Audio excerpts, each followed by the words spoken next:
In this video, I'll be sharing how to practice without your instrument. Because of the current global situation, most of us are stuck at home and need to look for creative ways to practice. So if you want to level up your playing but do not have access or the means to practice on your instrument, this video is for you. Hey guys, welcome to the channel. My name is Yao Cong and I'm a freelance musician based in Singapore. As part of my portfolio of work, I teach and conduct in 3 local school bands, and I'm very proud to have started my music journey from our school band system. This is the 5th episode of the Beginner Band series. All the videos in this series will be focused on helping you get the best start to your music or band experience, so do subscribe to make sure you don't miss anything. Because of all the social distancing measures currently in place, it looks like we are not able to have any full band or ensemble rehearsal for a while. Most of your practice will have to be done at home, but some of us might be stuck without access to our instruments. Or perhaps we are not able to practice at home because of noise concerns or other reasons.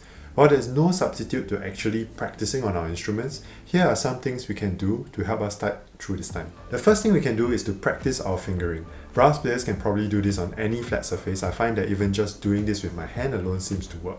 The woodwinds can probably do the same or use a pen or anything similar to hold. I find this practice to be particularly useful to learning scales. To make it a bit harder, I will also practice this with air pattern, making sure that my fingers move at the same time as my articulation. Which brings us nicely to the second point, air pattern or articulation practice. I remembered that I learned how to triple tongue using this method on my way home from band rehearsals when I was in Sec 1. We were learning the Star Wars Imperial March at the time, and there was this iconic bass line which involves very fast repeated triplets.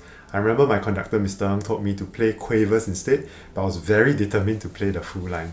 So I did this all the time. The people on the MRT must have thought I was crazy, but it really worked. I was able to do this after a few weeks of air pattern practice, and once I was able to do it quite cleanly, it worked on my tuba as well. The other thing that we can work on while practicing air pattern is to figure out our phrasing and musical line.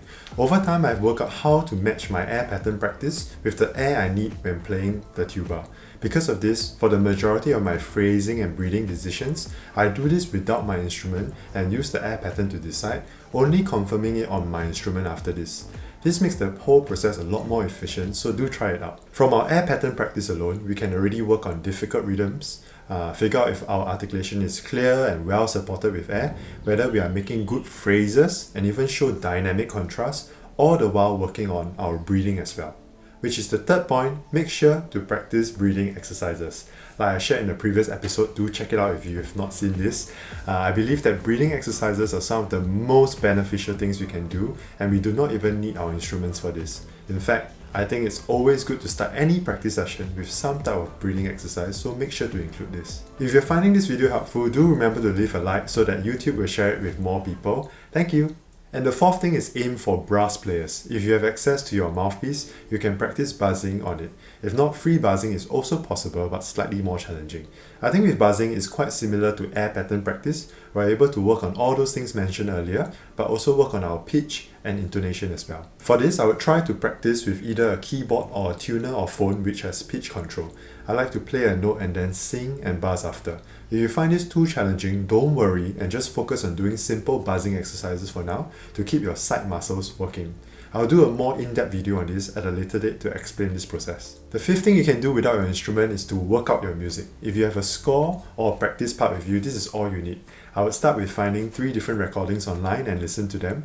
Figure out what you like and what you don't like in these recordings. Was it a tempo choice or the way the band phrased a certain line? These are good things to take note to develop your own musical taste. After doing this, you will have a good idea on how your part fits in with the rest of the band. This is then the perfect time to mark up your score. Where are the difficult sections? Who are you playing with? Are you playing the melody or supporting role? Are there any important tempo, articulation or dynamic markings you notice that needs to be emphasized? Write this with a pencil or even highlight them if you feel necessary. We can then learn our part by clapping rhythms and also singing the lines. If you find it difficult to sing in pitch, that's not a problem as you will still practice good phrasing and work on your air support. Another way to work around this is to listen to the recording and try to sing your part. It might also help you find the right pitch. And those are some ways we can practice without our instruments. Do try this out, especially if you are having trouble accessing your instrument at home.